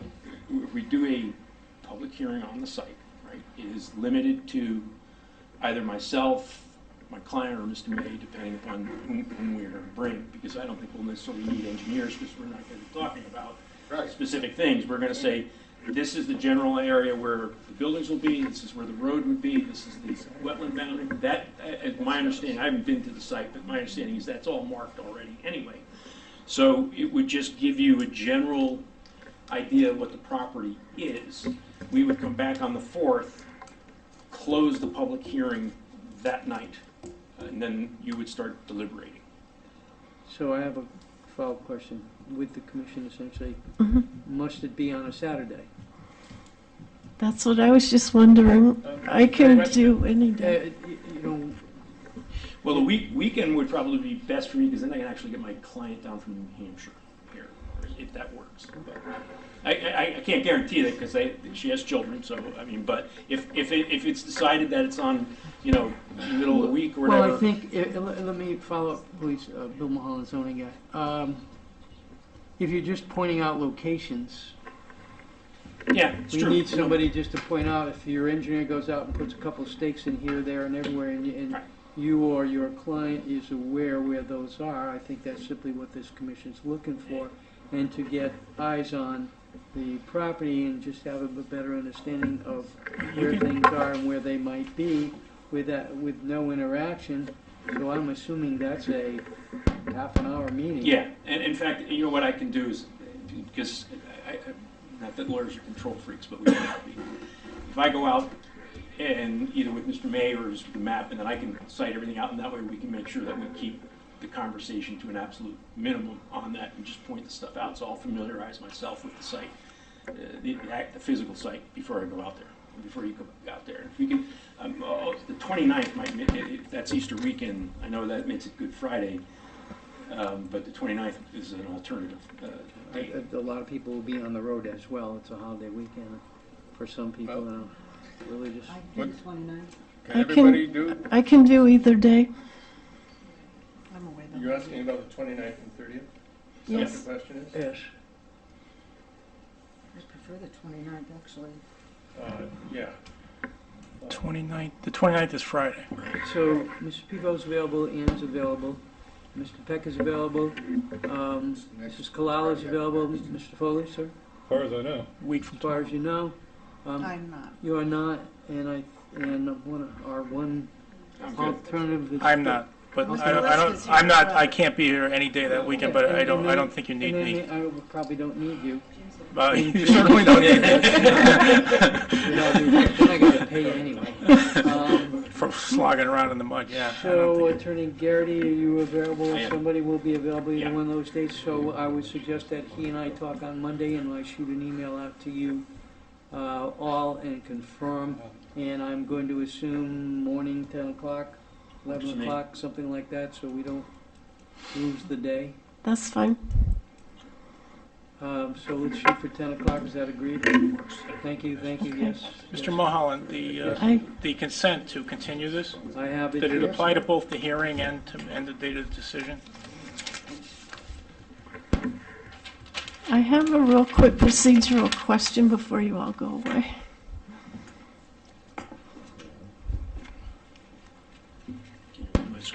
Yeah, could you add and the decision?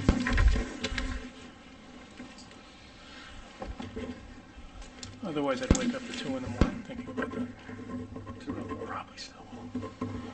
It used to be 3, but I've gotten older. Thanks, Paul.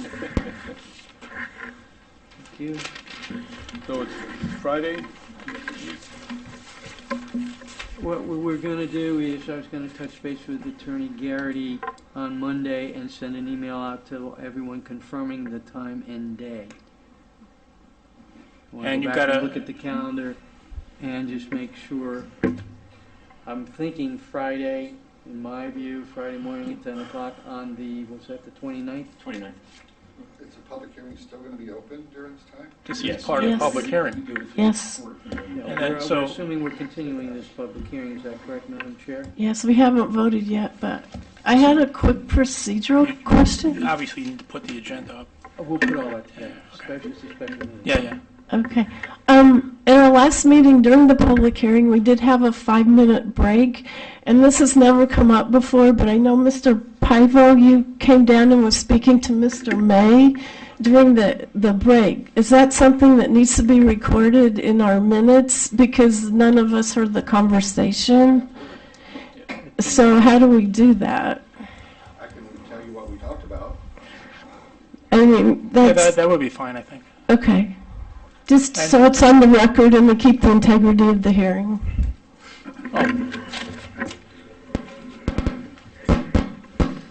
Timothy May, May Engineering. Mr. Pivo asked me a direct question about the rainfall data, the hydro CAD analysis I did, and I was explaining to him that he was referencing numbers, and there is a range of rainfall data that they extrapolate out, and there's a certain set of numbers that I'm required to use, but it does show the range. And he was asking why I'm not using the upper end of the margin, and I said that's not required. And if I did, it would influence the outcome. But there was a prescriptive design methodology associated with using the NOAA data. And so I was just explaining to him that I use, and plus my computer program literally gets this from NOAA. It's called the Apollo, I may have had that wrong, modeling information for Connecticut. Okay. And so it's been recently come down to that. So that was the genesis of that. He was trying to confirm, why don't I use this higher number, and it's not required. Okay, thank you. And you concur that's what you Yeah, I just would add that I was pointing out that the Connecticut Stormwater Quality Manual says that at the discretion of the local jurisdiction, the higher number can be used in order to anticipate climate change, and that's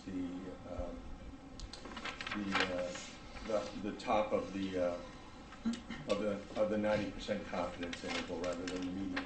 You'll remember that. Okay, and did you want to pass out what you want to submit for evidence? I have it in note form that is kind of ugly, and I don't have copies, but what I would do, that's what I was going to ask. Could I, for the record, have this be in the record, can I send this to Mr. Mulholland?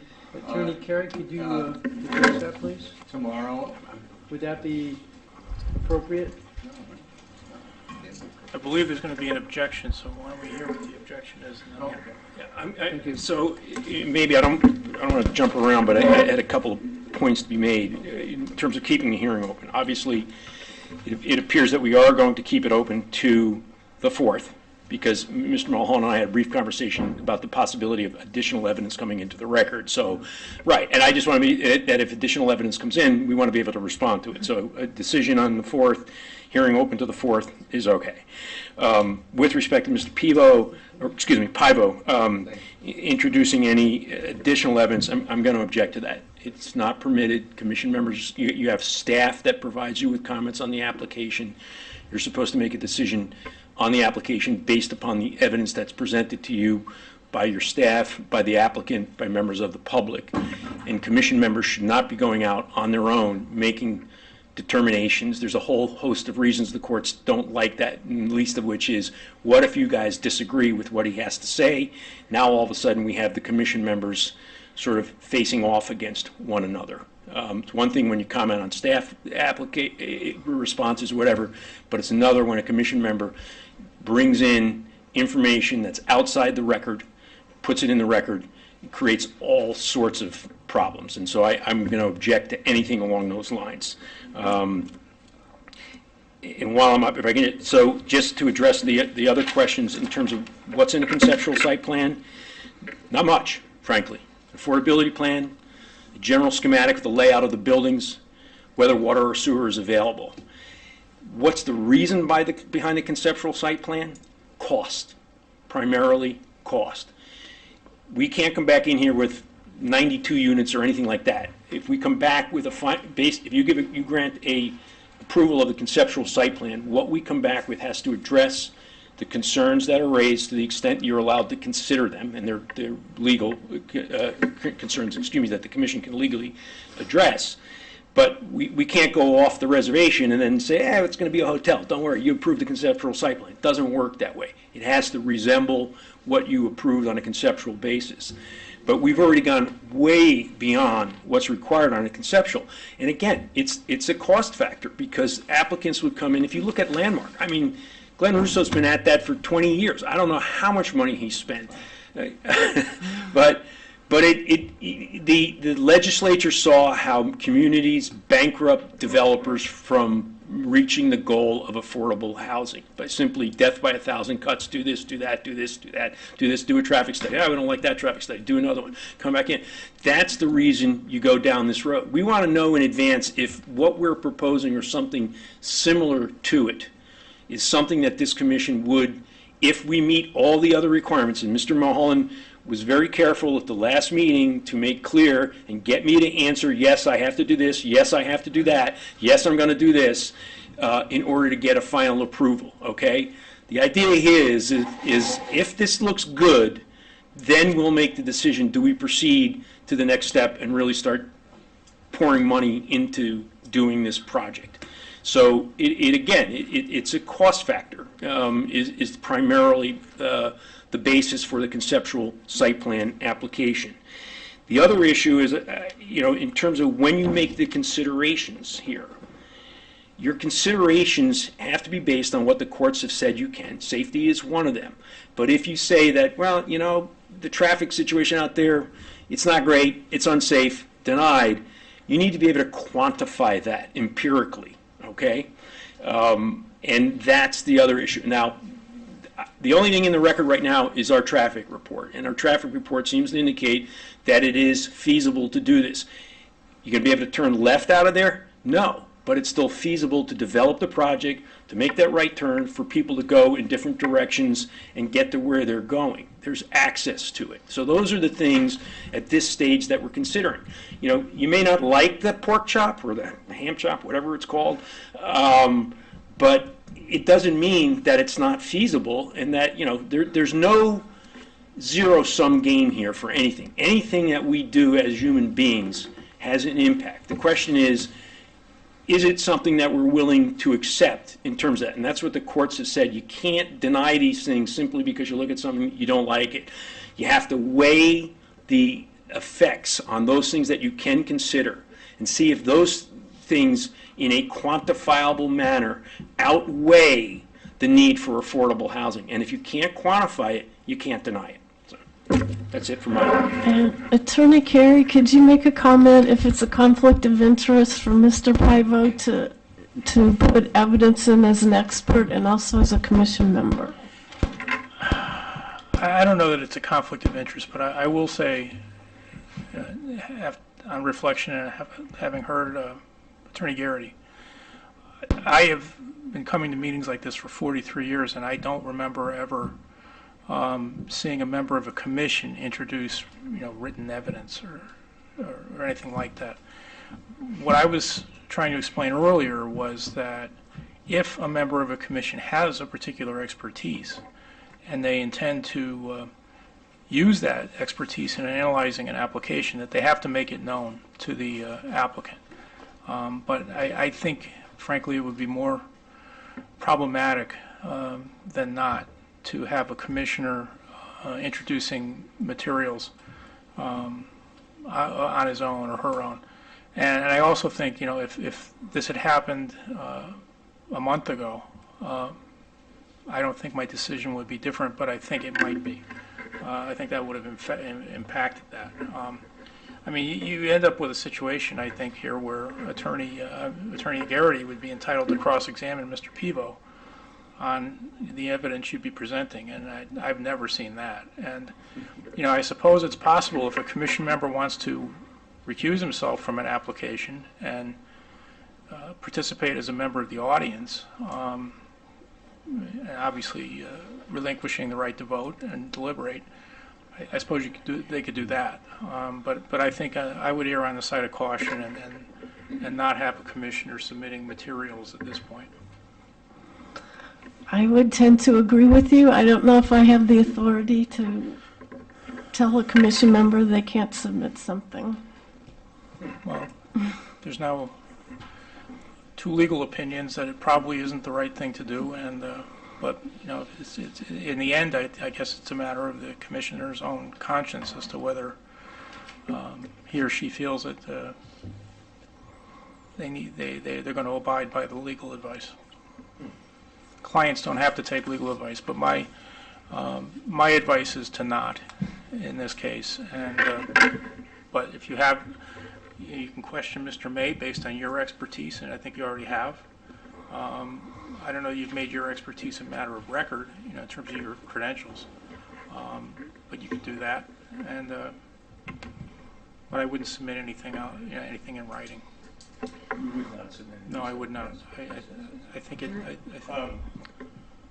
Yes? Can I make a motion that we continue this hearing to the next meeting and that we do the site walk on either the 29th or the 30th?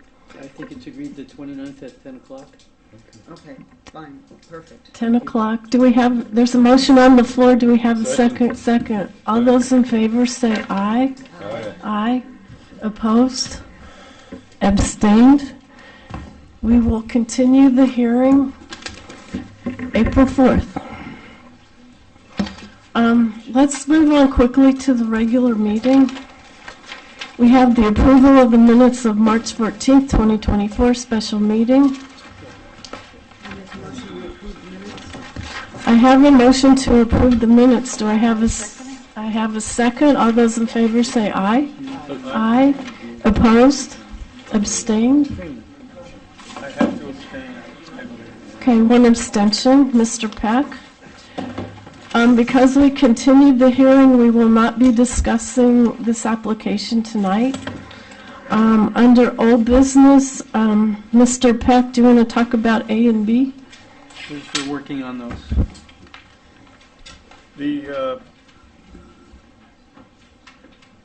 Well, I don't know what A and B is.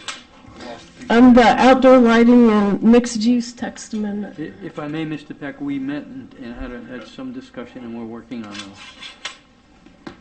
Yeah. Okay. There's another item that we agreed on pursuing last time. Mm-hmm. It was in regards to the design districts, the word shall, in regards to hire a consultant. Mm-hmm. We're working on that. That apparently is required. And what we have talked about is, since it's not in the town budget, and it may be difficult to even insert it in the town budget, perhaps, we're looking for a local architect that might volunteer some time. Now, it does not say, or does it, to what extent this consultant has to take part? He does a review and gives a report. Okay. So it's It's not in a lot of time involved? It's in the section, and I think to yet to be determined what that next step is. All right, so that item we're tabling. We don't have any applications coming up quickly that would No. need that. Come in for Mr. Glenn, but that was a while back in December. We may have several architects interested that we can look at. Okay, let's, we were all pressuring Mr. Attorney Bleasdale to come tonight, and unfortunately he has COVID. So And I will add to that, I emailed Mr. Bleasdale twice, and I made sure the chair was included. And I mean, got a I'm as very anxious terse- as anyone. I got a very terse response. I have a COVID, I'm home. So we will continue to follow up with him. I want him here as much as anybody, There's a so. lot of stuff going around, believe me. And also, Ms. Markovitz would like to talk about what time we start our meetings. I would. I mean, it's 9:30. If we'd started this meeting at 7, it would be 9 o'clock. I mean, it would get us out of here a half an hour early, but for those of us of a certain age, Mr. Mulholland and I, I'd start right. at 7, seeing as we have so much business to attend to. We have a lot this year. Just makes sense to me. Can we discuss, or to me, I think we'd still be here as long, no matter how early we started, but That might be true. we but- can take a vote on it. I still favor the 7:30. Anybody else? I I need had trouble getting 7:30. here on time tonight. I left Yale and got here as quick as I can, so. And somebody else had said if we start earlier, we're just gonna go later, so. Well, we are the only commission that starts at 7:30. That's okay. We're also the only commission that meets every week. Lately. Lately. Some meet once a month. Norm, you were saying? Personally, my vote would be to stick to 7:30. And personally, because I am involved with other things with 7 o'clock meetings, and I have a bit of a hard time making 7 o'clock. I'm still working. Anybody else have an opinion, or you want to take a quick vote? It's up to the commission. I don't mind the 7:30 start. I think if we had a cap on how long we have to be here. It's midnight. Oh, is do it? have That's the cap. I don't think I could stay awake that long. Cookies What? and Coca-Cola. Do you want to make a motion? We can vote on it. I make a motion that we move our meeting times from 7:30 to 7 o'clock. Is there a second? I'll second. We have a second. All those in favor say aye. Aye. One aye. All those opposed? Any abstentions? Okay, I'll abstain. Okay. I'm just interested in everybody's comforts, you know. Sorry it didn't pass. Okay, I'll keep plugging away at it We'll next year. see. New business coming up, we'll have the application of Heather Gardner Buyer for Coastal Area Management, CAM, review for property located at 7 North Drive, Oak Grove Beach Association, for site plan for zoning compliance and general development. Also, the application of Thomas Gardner Buyer for Coastal Area Management, CAM, review for property located at 11-13 North Drive, Oak Grove Beach Association, for site plan for zoning compliance and general development. I will schedule all this, Madam Chair. Thank you. If four of us want to vote on discussing anything else tonight, we can hear a motion. If not, we can ask Mr. Mulholland. I have nothing tonight because you know what's coming and we are meeting every week. And Next, yes, I'm older. Me too. so next week we will meet on, I think there's a conversation on site plans and maybe a couple other things. It's site plan maybe and consultants and fees, so we'll work on that and be ready. Thank Okay. you. And then our ex officio, I don't see her anymore. Let's hear. Vote it off. She must not have anything urgent then. April 9th, Ms. Kalal will go to planning. I don't have any correspondence. My only comments is the short-term rental committee has been meeting continuously. By May, they will have a status report that they will give to the Board of Selectmen. I will get copies for everyone because ultimately, if the board decides they should be regulated through zoning, it would be up to zoning to look at those regulations. So that could be something that could be coming up later this year. That's all I have. Is there a motion to adjourn? By all means. Adjourned. 9:29.